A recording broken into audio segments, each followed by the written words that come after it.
Sahabat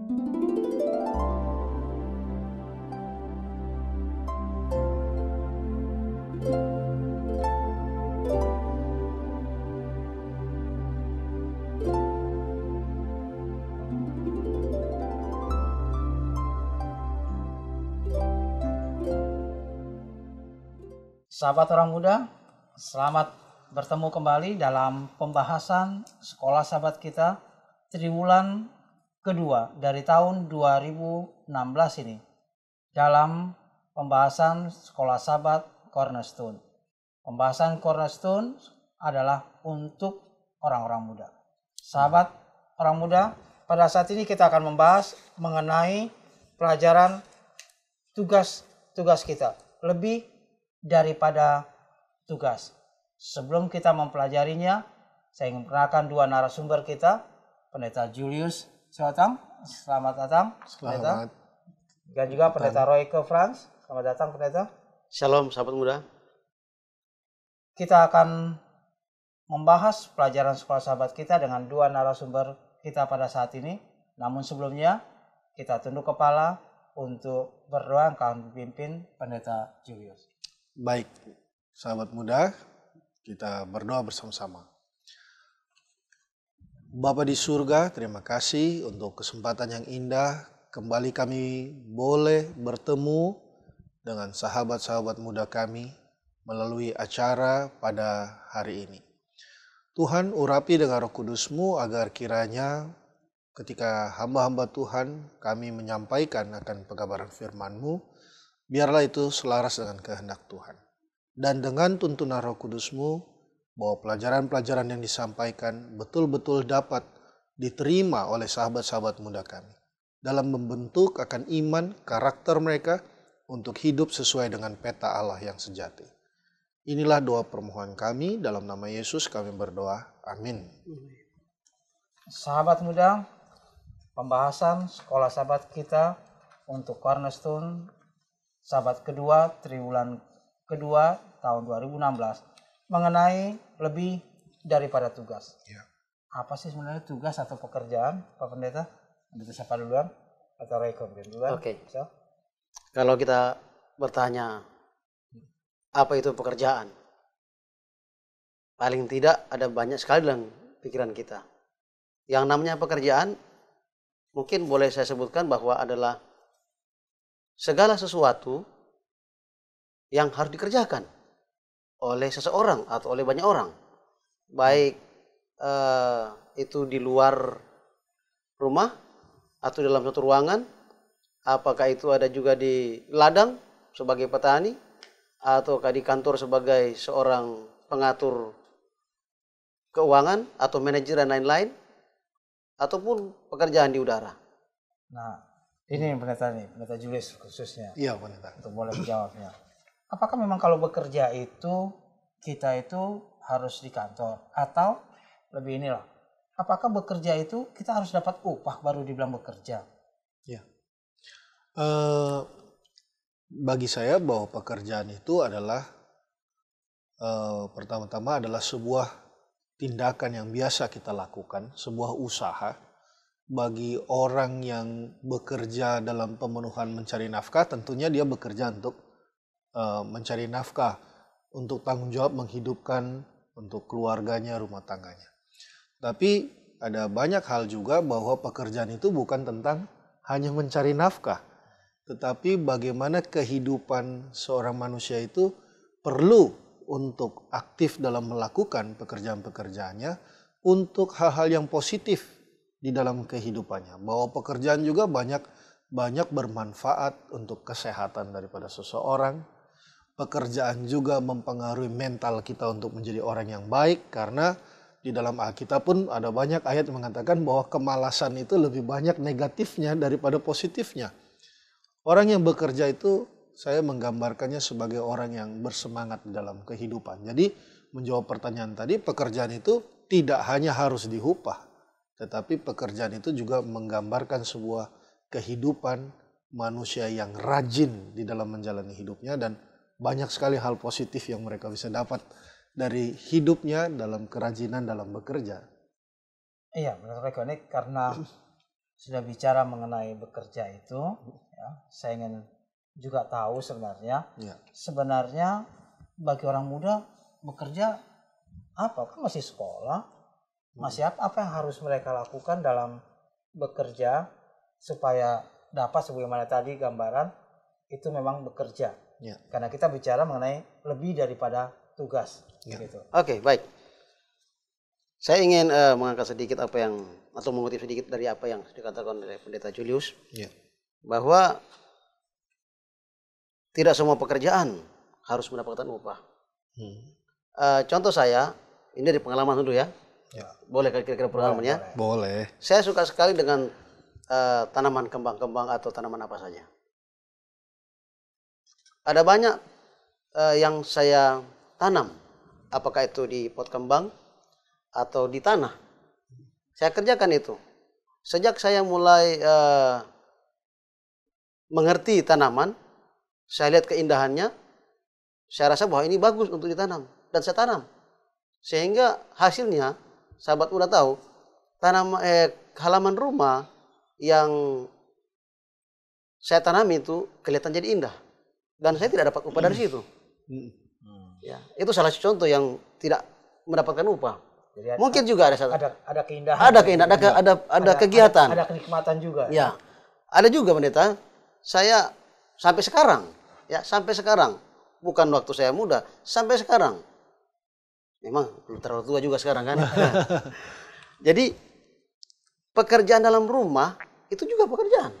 Seperti menyapu, ngepel, cuci piring. Nah, itu pekerjaan-pekerjaan yang tentunya tidak menuntut upah atau tidak mendapatkan upah. Tetapi yang dikatakan bahwa Pendeta Julius katakan tadi bahwa itu akan membentuk karakter dan akan membentuk suatu kehidupan mental yang lebih baik. Budaya hidup yang positif. Mungkin itu. Baik, saya langsung ke ayat inti kita. Iya, oke. 1 Timotius 6 ayat 10 Ya. mengatakan demikian. Karena akar segala kejahatan ialah cinta uang. Sebab oleh memburu uanglah beberapa orang telah menyimpang dari iman dan menyiksa dirinya dengan berbagai duka. Ya. Bagaimana, Pendeta Julius? Saya melihat bahwa uang sesungguhnya bukan dosa. Bahwa uang adalah benda mati. Orang yang menyalahgunakan uang bisa menjadi sesuatu yang baik.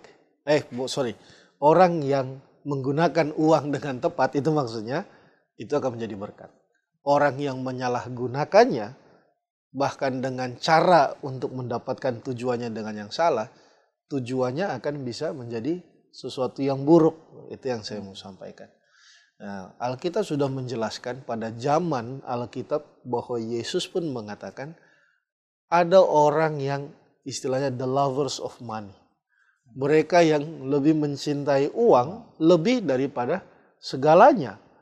Dan orang-orang yang mencintai uang itu Yesus telah melihat ketika orientasi seseorang hanya tertuju kepada uang, maka kejahatan muncul. Nah, kalau kita coba aplikasikan dalam kehidupan kita sekarang, kecenderungan kita untuk hanya menjadi kaya kepada satu sisi, seringkali membuat kita menghalalkan berbagai macam cara.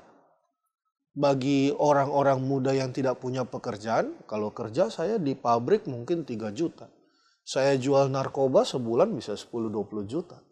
Bisa lebih ya. Ya, karena orientasinya adalah uang. Sehingga dia tidak peduli dengan moralitas, dia tidak peduli dengan unsur-unsur rohani, dan banyak orang akhirnya mengambil jalan yang singkat. Tetapi itu jelas sekali bahwa kalau kita hanya berorientasi hanya kepada uang, kepada benda, dan melupakan hal-hal prinsip, khususnya hubungan kita dengan Tuhan.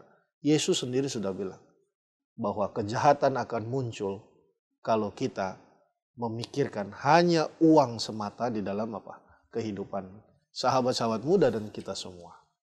Dr. Eko mau tambahkan ini?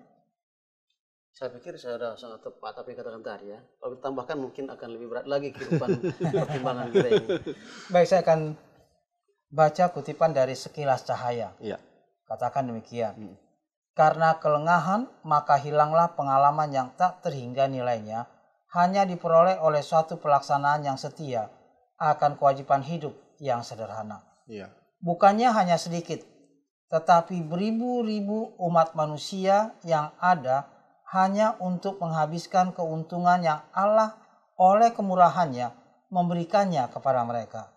Mereka lupa bahwa untuk tukar-menukar dengan bijaksana talenta-talenta yang dipinjamkannya kepada mereka, mereka akan menjadi produsen sama seperti pemakai.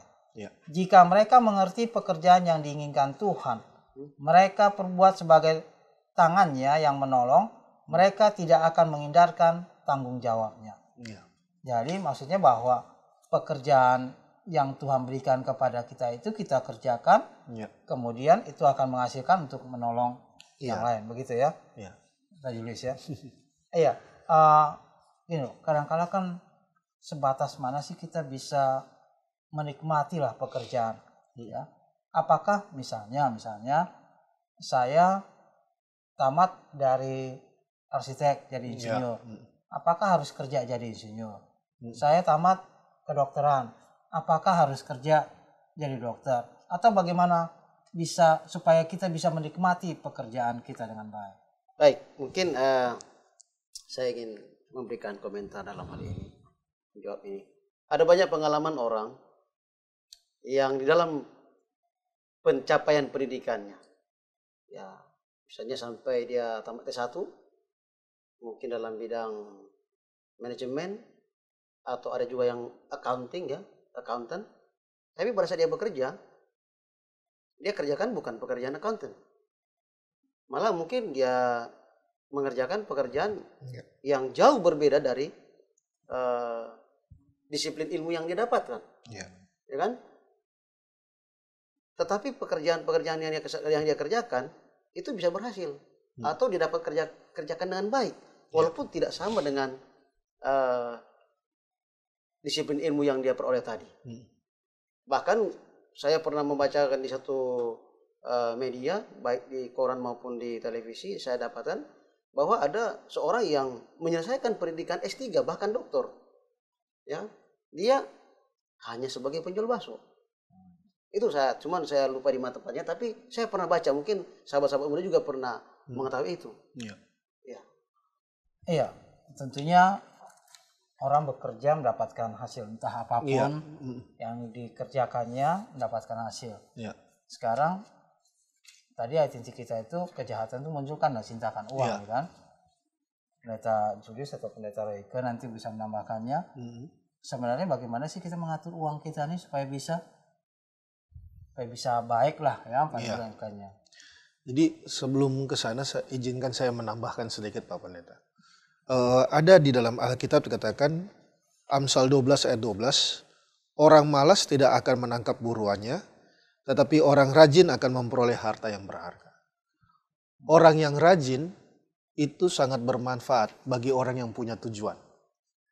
Orang yang punya tujuan di dalam kehidupannya, tadi telah dibahas sedikit tentang bekerja sesuai dengan jurusan yang diambilnya, adalah bahwa saya ingin menekankan kata yang utama adalah bekerja.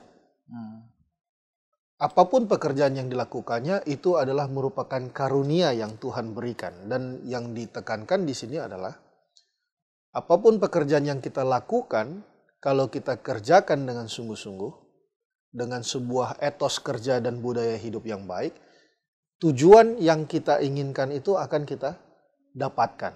Nah, yang menjadi persoalan adalah ketika seseorang mendapatkan tujuannya misalnya untuk kesejahteraan financial. Tetapi banyak orang yang, orang sahabat-sahabat muda punya masalah tentang bagaimana memanage, mengatur akan keuangan. Yang paling sederhana mungkin nasihat yang bisa saya sampaikan kepada sahabat-sahabat muda, belajarlah untuk memenuhi skala prioritas. Kita punya prioritas dalam kehidupan kita. Kita sering belajar tentang kebutuhan sandang, pangan, papan tertier ya. Mungkin kalau kita berbicara sahabat muda ini masih berbicara tentang orang-orang muda, anak-anak SMA ya. Tetapi bagaimana kita perlu prioritaskanlah kepada hal-hal yang kita butuhkan terlebih dahulu. Bukan keinginan. bukan sekedar yang kita inginkan. Mungkin ya kita nggak munafik juga, kadang-kadang anak-anak muda kan perlu mau juga handphone dan lain-lain. Tapi yang menjadi persoalan adalah kalau juga anak-anak muda justru di dalam memenuhi hawa nafsunya memiliki handphone yang jauh lebih mahal. Bahkan mungkin secara sederhananya dia punya handphone yang sangat mahal tetapi beli pulsanya saja belum mampu, masih minta sama orang tua. Kenapa orang-orang muda, sahabat-sahabat muda tidak, kalaupun kamu memiliki berkat, coba asingkanlah untuk menabung. Menabung kepada tujuan yang lebih besar daripada kesenangan sesaat. Nah, maksudnya di sini adalah orang-orang muda coba untuk belajar melatih cara berpikir kita bahwa kehidupan kita bukan hanya hari ini, tetapi bagaimana kita mengelola keuangan itu dengan baik dengan skala prioritas tadi, belajar untuk menabung sehingga di waktu yang akan datang kamu bisa memiliki kehidupan yang lebih baik, jauh lebih baik daripada sahabat-sahabatmu yang hanya memuaskan keinginannya di masa muda. Saya pikir orang yang punya tujuan, inilah yang dijelaskan tentang orang-orang muda yang bertanggung jawab. Mungkin baik, saya memiliki satu kutipan di sini yang ada berbicara 4 fase ya. Dari seorang yang telah menuliskan dari pengarang Novi Iman yang menuliskan jangan mau diperbudak uang. Bukunya mencatat begini, saudara-saudara. Jika seorang sahabat muda telah bekerja dan telah menghasilkan uang, fase pertama yang dia peroleh adalah atau yang dia rasakan adalah pada tahap awal uang yang dia miliki, yang dia keluarkan untuk memenuhi segala kebutuhan dasar karena dia dapatkan itu adalah untuk membeli atau memenuhi kebutuhan dasar hidup. Yang pertama makanan, kemudian tentunya tempat tinggal. Nggak mungkin dia bisa beli makanan dia nggak cari tempat tinggal karena peningkatan pendapatan, dan juga mungkin pakaian. Itu adalah kebutuhan dasar yang harus dia peroleh. Dalam tahap ini atau pada titik ini dia boleh katakan ada pada fase survive atau survival untuk mempertahankan kehidupan karena dia bekerja untuk kehidupannya dia. Yang kedua adalah pada peningkatan selanjutnya adalah fase keamanan atau kenyamanan. Orang merasa bahwa dia akan nyaman kalau penghasilannya itu cukup buat kebutuhannya dia. Ya. Nah, pada tahap ini dia mulai mencari zona-zona nyaman, ya. Mulai mencari zona-zona nyaman karena dia akan mengisi dia di rumah. Dia akan mengisi rumahnya dengan berbagai keperluan lainnya sesuai dengan kebutuhan rumah tersebut. Kemudian dia mungkin beli contohnya kasur, meja, alat-alat dapur. Kemudian juga mungkin dia akan memiliki barang-barang atau membeli barang-barang yang membuat dia nyaman. Sehingga membuat dia puas dan nyaman. Yang fase berikut adalah mulai pada fase atau peningkatan fase berikutnya adalah kemewahan. Nah di sini, sahabat muda, sebagaimana pelajaran kita katakan bahwa akar dari segala kejahatan adalah cinta akan uang. Dari uang biasanya orang mengatakan akan dapat melakukan segala sesuatu atau banyak hal lah katakan. Nah pada fase kemewahan, setelah anak muda atau seseorang memiliki kelebihan di dalam hasil pekerjaannya, ya dia mulai membeli barang-barang yang dikatakan kategorinya plus, ya ada nilai plusnya, yang lux misalnya, ya yang nilai lux, yang mewah. Mungkin sebagai orang muda kalau misalnya masih single akan dia beli alat elektronik yang ada home theater. Kemudian dia mungkin beli mobil yang baru. Kemudian dia mungkin beli setelan pakaian jas yang semakin mahal yang buat dia menampilkan lebih lux atau lain-lain. Dan pada fase yang terakhir adalah mungkin dia mulai pada fase over konsumsi. Dikatakan bahwa pada fase ini penambahan barang-barang yang membuat dia mungkin rasa bahagia. Ya, dia rasa bahagia dan mulai membeli pakaian yang lebih mahal. Mungkin dulu jas setelan hanya 200-300 ribu. Nah, mungkin dia mulai beli yang di atas jutaan. Mungkin ada yang bisa sampai 10 juta. Ya. Ya karena itu banyak di luar sana yang menggiurkan, apalagi dia punya penghasilan pekerjaan, dia bisa mampu beli kok. Ya kan? Siapa yang mau salahkan?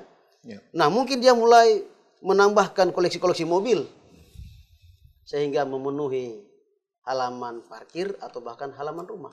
Nah, di sini mulai repot. Karena akan semakin terbebani kehidupannya mengurus sana sini. Ya, mungkin fase-fase yang jangan sampai sahabat muda terjebak. Makanya perlu pengaturan kadang-kadang pemasukan dan pengeluaran. Ya. Mengelola uang itu dengan baik. Iya. Ya. Pendeta tadi kan sudah kasih tahu fasenya apa, bagaimana ya. Sekarang apakah salah dalam tahap kemewahan atau tadi over konsumen yang diberikan ya? Apakah salah dalam hal ini? Ya. Atau pertanyaan saya lebih ini kan adalah apakah kita harus menyisihkan pada waktu kita bekerja kita dapat upah untuk menolong orang lain, entah itu keluarga, entah orang lain dimanapun lah ya.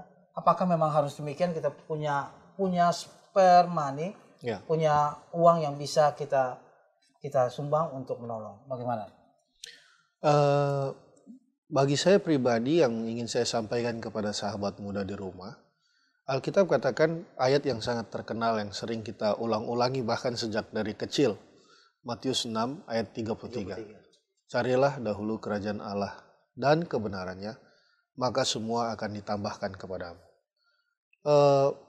Yang ingin saya tekankan sebelum menjawab dari pertanyaan Pendeta Tambunan, bahwa kehidupan kita bukan berorientasi kepada kekayaan, tetapi tentang hubungan dengan Allah. Kekayaan adalah bonus daripada hubungan kita dengan Tuhan. Karena dalam Pengkhotbah 5 ayat 19 jelas dikatakan sana bahwa kekayaan dan harta benda itu adalah karunia dari Allah. Tetapi perlu juga diingat bahwa alasan Tuhan memberkati kita itu bukan untuk mencintai diri kita. Kenapa Bapak Pendeta mengajarkan di gereja, ingat Tuhan, bahwa Tuhan ingin agar engkau mengingat Tuhan untuk tidak mencintai diri, mengembalikan perpuluhan apa yang menjadi milik Allah, dan memberikan persembahan melalui lambang penyerahan hatimu kepada Tuhan. Bahwa Tuhan menginginkan kita bukan diberkati untuk mencintai diri kita. Tetapi bagaimana kita diberkati untuk semakin lebih dekat kepada Tuhan dan menjadi berkat bagi sesama. Makanya Tuhan di Alkitab katakan ibadah yang sejati adalah memberikan makan orang miskin, mengunjungi orang di penjara, bagaimana kita menjadi berkat. Nah, jadi kalau ada pertanyaan, Pak Pendeta, bagaimana sih sebetulnya kaya yang diberkati oleh Tuhan? Itu kan, secara sederhana saya akan katakan, tidak salah kaya. Tetapi kalau kekayaan itu membuat kamu semakin lebih dekat kepadanya, dan bagaimana orang-orang di sekitarmu, bahkan gereja Tuhan merasakan berkat daripada berkat yang Tuhan percayakan kepadamu, itulah berkat yang sesungguhnya datang dari Tuhan. Karena Israel juga tidak dikatakan sebagai, kalau kamu sungguh-sungguh beribadah kepada Tuhan, kamu jadi bangsa yang miskin, minta-minta. Nggak ada disebutkan begitu. Kalau kamu sungguh-sungguh beribadah, kamu akan menjadi bangsa yang diberkati. Diberkatilah lumbungmu, diberkatilah ternakmu. Kamu bukan lagi menjadi peminjam, tetapi meminjamkan uang dikatakan. Itu berkat Tuhan. Tapi yang menjadi persoalan adalah ketika seseorang berorientasi hanya kepada harta, justru hartanya itu memisahkan dia daripada Tuhan, daripada keluarganya, daripada orang di gereja, dan juga daripada masyarakat sosial yang ada di sekitarnya. Itu sudah pasti bukan dari Tuhan. Pada saat dia menggunakan kekayaan itu dengan mencintai diri sendiri tentunya ya. Menjadi sombong, menjadi angkuh, merendahkan orang, seperti banyak hal-hal yang lain. Baik. Ya. Karena mungkin perlu saya tambahkan bahwa kekayaan itu tidak menjamin seseorang itu bahagia. Ya. Kita dapati bahwa apapun yang kita peroleh selama ini, usaha apapun dari pekerjaan-pekerjaan kita peroleh, kalau kita tidak melibatkan diri di dalam perbuatan kebajikan, ya saya dapatkan di sini ya, perbuatan kebajikan itu bukan merupakan rancangan Allah bagi kehidupan kita sebagai manusia yang memiliki talenta. Iya, sahabat orang muda, pelajaran sekolah sahabat kita bisa simpulkan pada saat ini. Betul Pendeta ya? Kita bisa simpulkan bahwa bekerja itu dimanapun kita bekerja. Dan tolong juga menghargai hasil pekerjaan kita, hargai juga hasil pekerjaan orang lain. Ya. Saya kasih contoh, mungkin kalau teman kita sedang menyapu, ya dihargailah. Ya, terima kasih sudah disapu bersih. Ya. Kalau teman kita lain menanam untuk makan kita, untuk masak kita, dan lain sebagainya, kita hargai. Kita pun menghargai pekerjaan dari kita. Kalau itu nanti sudah berkembang, kalian sudah mulai bekerja di perusahaan atau bekerja lainnya mendapatkan uang, katakan bukan hanya sekedar pelajaran sekolah sahabat kita katakan lebih daripada tugas. Masih ada tugas kita membantu orang lain di dalam perjalanan kehidupan kita. Ini boleh menjadi pegangan kita. Untuk boleh menjadi satu kehidupan kita boleh mempraktekkan dalam kehidupan kita untuk kita jadi lebih baik. Sahabat orang muda, kita akan mengakhiri pelajaran sekolah sahabat kita, pelajaran kedua dari triwulan kedua tahun 2016 ini dengan doa penutup dibawakan oleh pendeta mereka. Sahabat muda, mari kita sama-sama berdoa. Kembali kami datang kepadamu ya Tuhan. Kami mengucap syukur oleh karena kebaikan-Mu kepada kami. Dan kepada anak-anak muda yang sudah mendengarkan firman Tuhan pada saat ini. Roh Tuhan yang sudah Engkau karuniakan ketika kami mempelajari firman Tuhan. Dan berbagai pengalaman, contoh-contoh bagaimana supaya kami tidak terjebak di dalam cinta akan uang. Kami sekarang menyadari ya Tuhan, bahwa betapa Tuhan ingin menjadikan kami pekerja-pekerja yang berbahagia. Kiranya sahabat-sahabat muda yang sudah mendengarkan firman Tuhan pada saat ini, mereka dapat memilih yang terbaik di dalam kehidupan mereka. Sehingga apapun yang mereka kerjakan, semua itu mereka kembalikan untuk kemuliaan nama Tuhan saja. Dan boleh membawa mereka menjadi orang-orang yang terberkati dan di dalam segala kelimpahan dan bahkan mungkin kekayaan yang Tuhan percayakan. Mereka boleh menjadi saluran berkat bagi sesama manusia. Boleh membantu orang-orang yang membutuhkan dan boleh memberikan kehidupan kepada orang lain. Sebagaimana Tuhan sudah memberkati sahabat-sahabat muda yang memiliki pekerjaan. Bapa di surga, biarlah pertumbuhan iman kerohanian kami sambil mengelola setiap talenta yang Tuhan karuniakan kepada kami. Semua itu kami kembalikan untuk kemuliaan nama Tuhan saja. Dan biarlah kehidupan kami semakin hari semakin dekat kepada Tuhan dan nama Tuhan senantiasa dipermuliakan. Terima kasih ya Tuhan, karena Engkau senantiasa mendengar dan menjawab doa kami. Semua ini kami hanya mohon dan kami minta di dalam nama Yesus, Tuhan Juru Selamat kami. Amin. Amin. Terima kasih Pendeta Julius. Terima kasih Sama-sama, Pendeta. Sama-sama. Sahabat orang muda, kita akan akhiri pertemuan kita pada saat ini. Namun jangan lupa, minggu depan kita akan belajar satu hal yang sangat menarik. Ya. Mengenai bagaimana mata Allah terhadap gaib. Terima kasih atas perhatiannya. Sampai bertemu. Amin.